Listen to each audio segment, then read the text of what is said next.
Chapter 21. A Lifetime Alone. It had been several years since Lucinda, Ruby, and Martha had settled Gothel into her new home and then left her alone to flounder and blunder her way through her new provincial life, with the ever-loyal and diligent Mrs. Tittlebottom handling everything that might have otherwise occupied or distracted Gothel from her loneliness. They had even taken their cat Florence, who, like her mistresses, was eager to see what would become of the odd sister's little sister, Circe. To Gothel, it was a lifetime. Gothel had felt abandoned in those first months. The sisters and Florence had flown off in some invisible house to attend to matters far more important than Gothel, leaving her alone and defenseless with no magic. Before the sisters left, Gothel's house had been thoroughly searched. Every single item that had been packed by Jacob was examined. Gothel and the odd sisters even pulled down every book to see if it had been hollowed out to hide Gothel's mother's blood. And after the sisters left, Gothel searched every item again, just to be sure, and because she had nothing else to do, she even emptied every chest of gold, not bothering to put the coins back in their places. In their places. The blood simply wasn't there. It was gone. Just like everything else in her life. She felt her life had no meaning, no purpose. Even if she could wake her sisters, she wondered if that was what they would really want. And she wondered if they would be happy in that house, with its floral wallpaper and delicate furnishings. She remembered the day she had tried to bring her sisters back, with the help of the odd sisters in the dead woods. The horrible scene flashed through her mind like a jolt. Please let us die. No. Maybe it was best to let her sisters rest. Maybe it was time Gothel rested as well. Gothel desperately wanted to see her sisters again, even if it meant being confronted by her mother.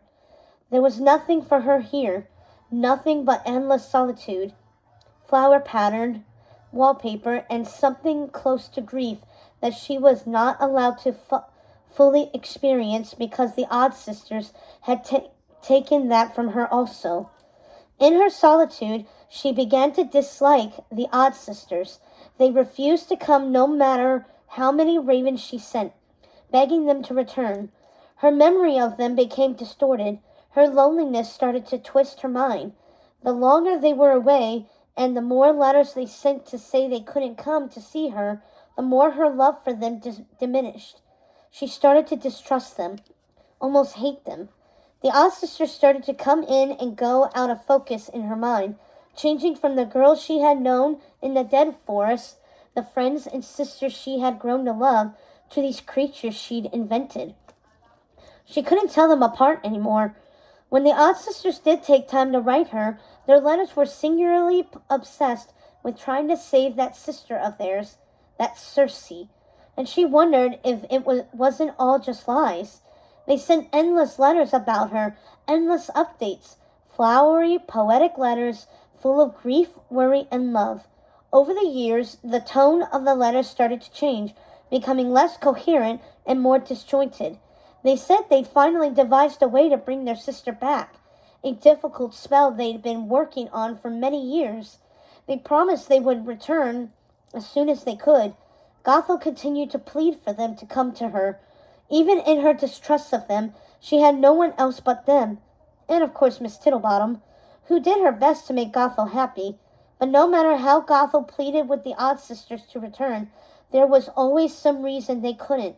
First, it was the matter of Circe, and then it was some nonsense about a dragon fairy witch.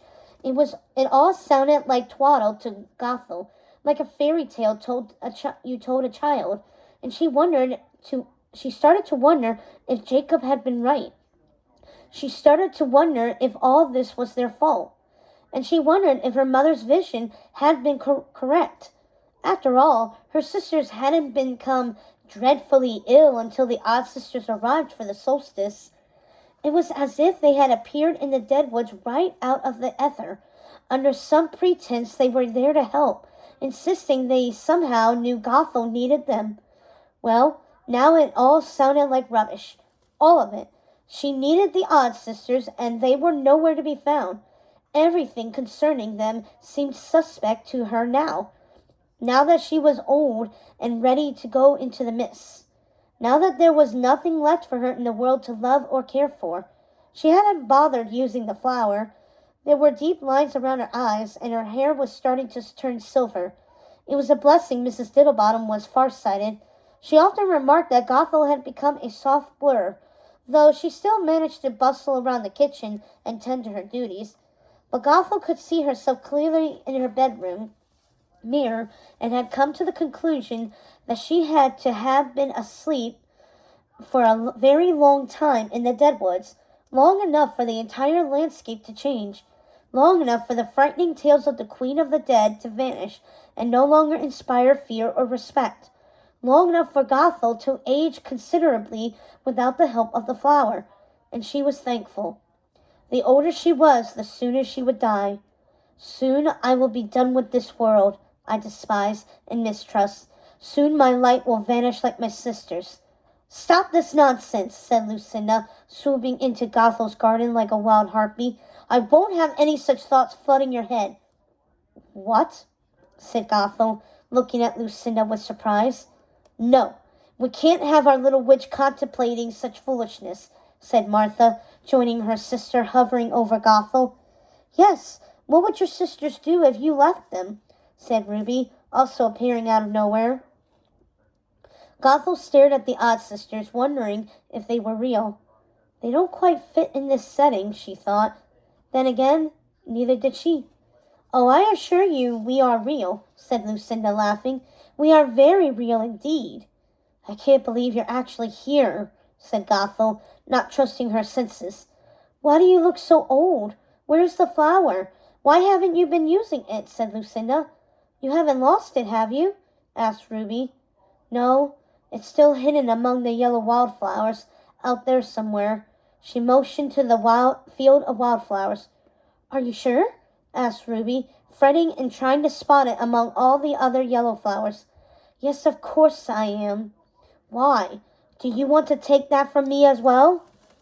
What are you talking about? We're here to help you, Gothel, said Lucinda, clearly hurt by Gothel's words. You here to help me? Really? After all this time? Now that I'm ready to die? I don't want to live in this world. I don't want to suffer in it alone.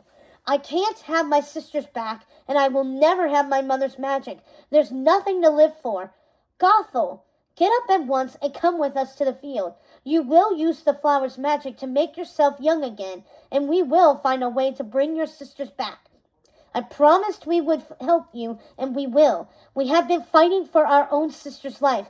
I don't believe you, don't you?